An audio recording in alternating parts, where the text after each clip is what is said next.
The American college campus is one of the few places on earth where people from so many different backgrounds, beliefs, experiences come together for a common purpose. We accept everybody, and the great thing I say about the JC is that it's where the children of farm owners go to school with the children of farm workers. We've got managers, faculty, staff, student employees, and I firmly believe that all of us have a way to touch our students and to help them. So Embracing a Culture of Inclusion is a training program that we started about a year ago. It's a self-initiated training program that is led by faculty, staff, and administrators, and students when we can get their participation as well.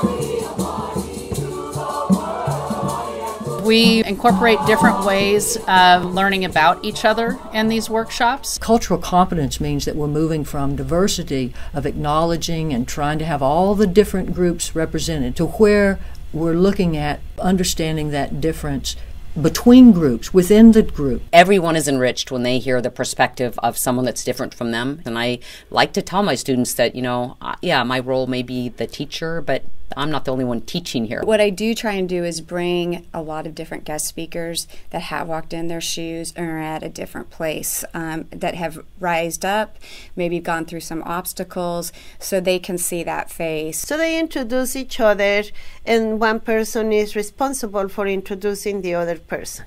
In this way, they are exposed to different names. This way, they are exposed to pronounce different names that they perhaps may never have done before. My heart is very close to international students because I was an international student, and I actually had a family from Ventura, California. They actually paid for room and board for the first 2 years. You've got to be taught before it's too late, before you're 6, 7, or 8. I started here in 3rd grade, elementary school.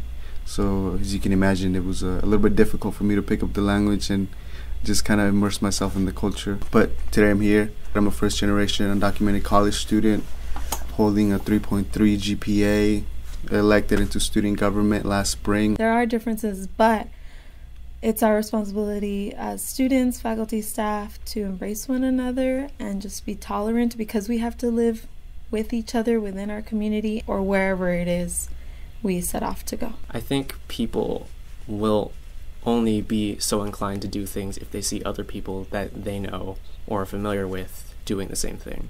Being able to participate more will help make me feel more inclined to participate in other situations, whether it be getting a job or contributing to a project or working or volunteering or doing community service. Our school is now a safe haven, so that's actually really helpful for students to feel like, oh, I can come to school, I'm safe here. Everywhere on this campus I walk around, there's different people, and I've started approaching them and just saying, hi, how are you? And I think that right there opens up a dialect. In our office we have 3 generations of people working. So I think that really means that we all communicate in slightly different ways, but it also allows us to take a step back and think of a different approach and think of the little bit of grace that we can give each other. I grew up in Oklahoma. My dad was placed there in the military because he was undocumented when he came in. He went to Vietnam to get his citizenship. He never went back to college, and I really see a lot of him in the work that I do with the students. How students are surviving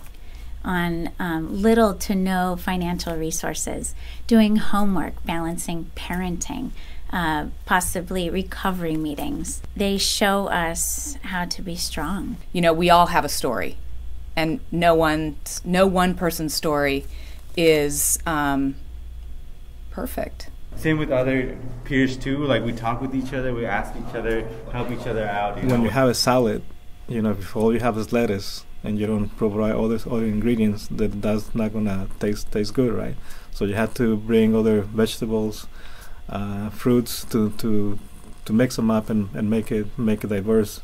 And at the same time, that's inclusion. And that's what a culture is. It's like being in a fishbowl, that you don't even recognize the water that's around you. So our beliefs are so deep and how we assume that people live and how we live, that college is a great opportunity to bump into other people's cultures. It's going to make them better students, better citizens, better family members. It's going to benefit society in every way. We're going to look for helping them to know how they can achieve success as a student, be academically competent. We live in a world today that is highly competitive. We need to be prepared to serve diverse students, and also our students have to be prepared to go out there and interact with a very diverse world. We have to intentionally say that this is where our values are, because that's what America's about, that's what California's about, that's what Sonoma County's about. If you hang with me long enough, you're going to know who I am.